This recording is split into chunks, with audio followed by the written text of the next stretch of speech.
Estamos de volta, TV Blog do Gesso, nesta terça-feira, gravando aqui na cidade de Óbidos, mais precisamente nos estúdios da Sentinela TV. Neste canal que você assiste todas as terças-feiras, o TV Blog do Gesso. E nesta terça-feira em especial, nós vamos ter, nessa segunda parte do programa, a presença de um dos ícones da história, um dos ícones da cultura afrodescendente, da cultura quilombola aqui no município de Óbidos, que é a professora Idaliana Marinho de Azevedo, irmã de um grande amigo, de um grande conhecido meu, que é o Dulfe Marinho. Boa tarde, professora. Muito obrigado pela sua presença aqui no programa. Eu é que agradeço. Professora, a sua referência, não só aqui em Óbidos, mas fora de Óbidos aí, foi o seu estudo, né, inclusive que resultou no lançamento de um livro chamado Puxirum, né, que pesquisou profundamente a cultura negra, não só em Óbidos, mas em Alenquer e em Oriximiná. Queria que o senhor me desse algumas informações a respeito desse seu livro, dessa sua obra. Bem, essa obra, praticamente, ela começa com a criação do Museu Integrado de Óbidos, onde a ACOB, que foi a associação fundada em 1983 por um grupo de idealizadoras, Dona Ana Chocron, Elvira Alzier, Ana Tildes, fizeram, e a doutora Luz de Furtado, que também ajudou bastante nesta empreitada. Uma das finalidades da associação era fundar um núcleo museológico.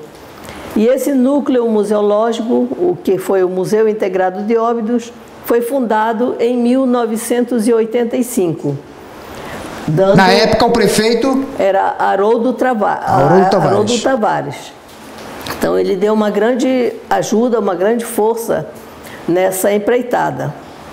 Então, uma das finalidades, logo que nós começamos o museu, além de conseguirmos as peças necessárias para a composição do acervo, nós tivemos algum trabalho que era muito importante, o de resgatar a história oral das pessoas mais antigas da cidade, começando por aqueles segmentos que compunham a população obidense, que no caso, os indígenas, os portugueses que chegaram com ele e os negros, ainda depois completado pelos judeus, italianos e uma grande leva de nordestinos, que ajudaram muito na parte da agricultura aqui em Óbidos.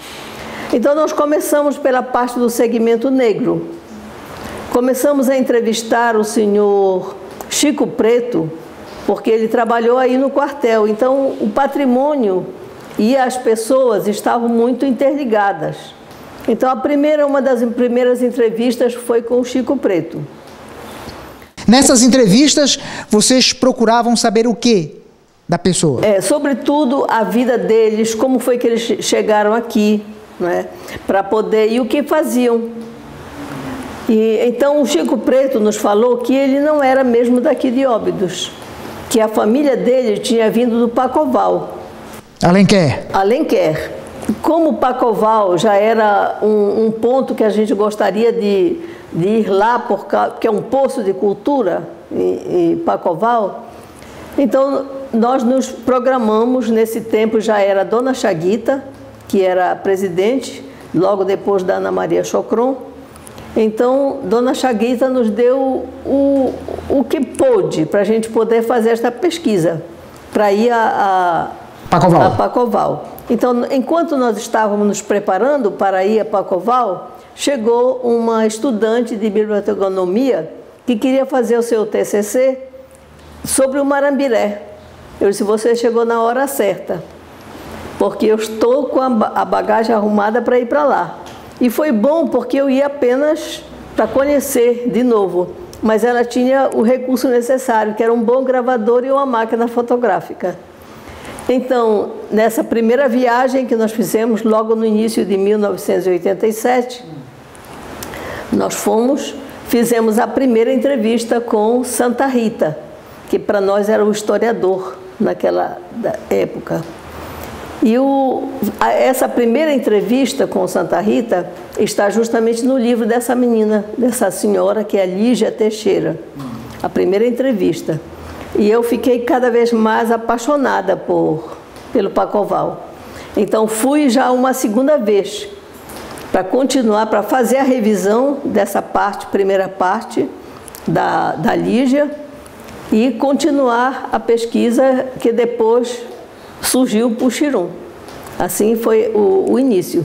Então, nessa entrevista... Então, o Puxirum, ele reúne relatos tanto de Óbidos quanto do Paccoval. Relatos do Paccoval. Do Paccoval. Depois, do Paccoval, fui remetida ao Oriximiná. Ah, ainda tem essa outra parte de Oriximiná. Outra parte, né? E depois veio Óbidos. Porque a situação de Óbidos não era assim tão problemática como a situação do Paccoval, que tinha problemas de Como assim terra. situação? Os negros de Óbidos, qual é a característica que diferencia os negros de Óbidos para os negros do Paccoval? Tanto Paccoval como Trombetas. Os negros foram fugidos. Fugidos, sobretudo de Santarém, da família Macambira. E os de Óbidos, eles participavam, eram escravos aqui nas famílias do Paraná de Baixo. Inclusive, meu bisavô, que era chamado Severino Bom. Não sei se ele era bom mesmo, não.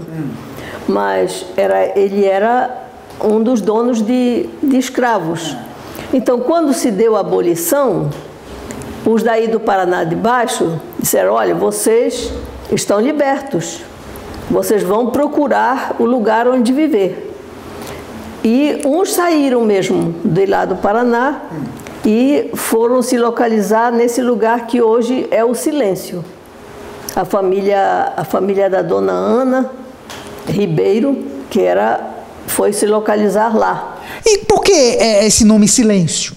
Silêncio, eu perguntei na minha entrevista, perguntei por que seu Dipolo, que foi o entrevistado, por que esse nome Silêncio? É uma poesia, isso não é um nome, né? Ele disse, é porque aqui era muito soturno. Muito soturno. Então, por isso que ficou o nome de Silêncio. Então, isso está também no livro do Puxirum. Então, professora, a diferença assim, mais clara é que os negros daqui de Óbidos são negros que ficaram libertos, foram liberados pelos brancos, né, pelos senhores, né, na época da abolição da escravatura. Sim. Os negros do Paccoval e os negros de Oriximiná são negros que fugiram das, né, fazendas. Das fazendas da Macambira. O Puxirum, então, relata isso também.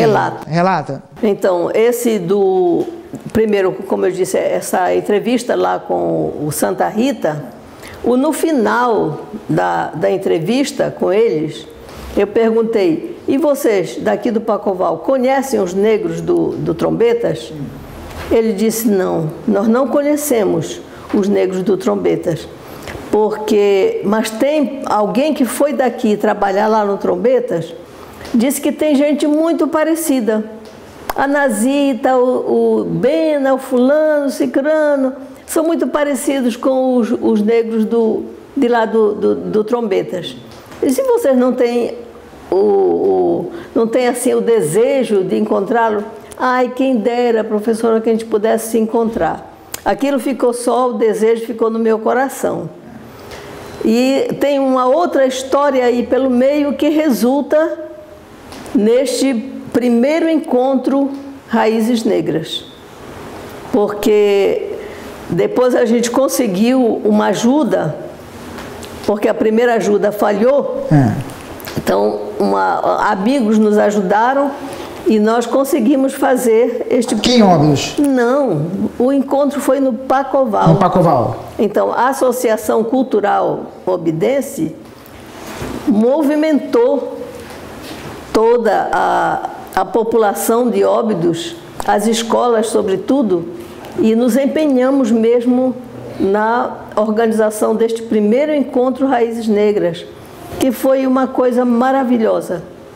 foi muito emocionante quando os negros de lá se encontram com os negros do Trombetas e veem que são parentes. Professora, por conta desse isolamento geográfico das 3 comunidades negras aí, isso vai provocar diferenças culturais, diferenças comportamentais dos negros? Olha, nem tanto, porque a gente nota, sobretudo pelas suas manifestações culturais, sobretudo nas folias, que foram para eles aquele momento de luta e resistência.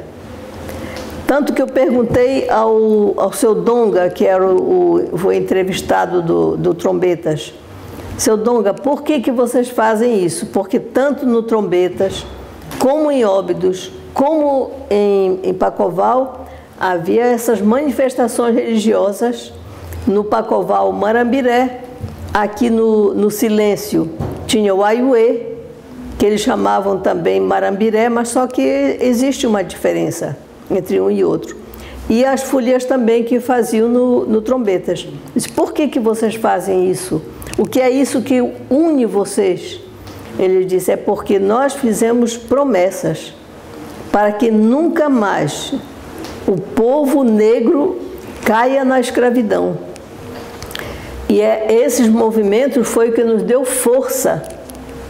As folias que nós fazíamos, às vezes as escondidas, era que nos dava força de resistir ao sofrimento que nós passamos na mão dos brancos. Professora, nessas suas pesquisas, o que lhe saltou mais aos olhos em relação à cultura negra nesses 3 locais? Justamente essa religiosidade forte que foi a marca, né, desses negros, para que eles pudessem subsistir, sobreviver. Porque isso dava força para eles. Tanto que nas fugidas, a primeira coisa que eles faziam era carregar os seus santos, sobretudo Santo Antônio e São Benedito, que eles carregavam na sua bagagem.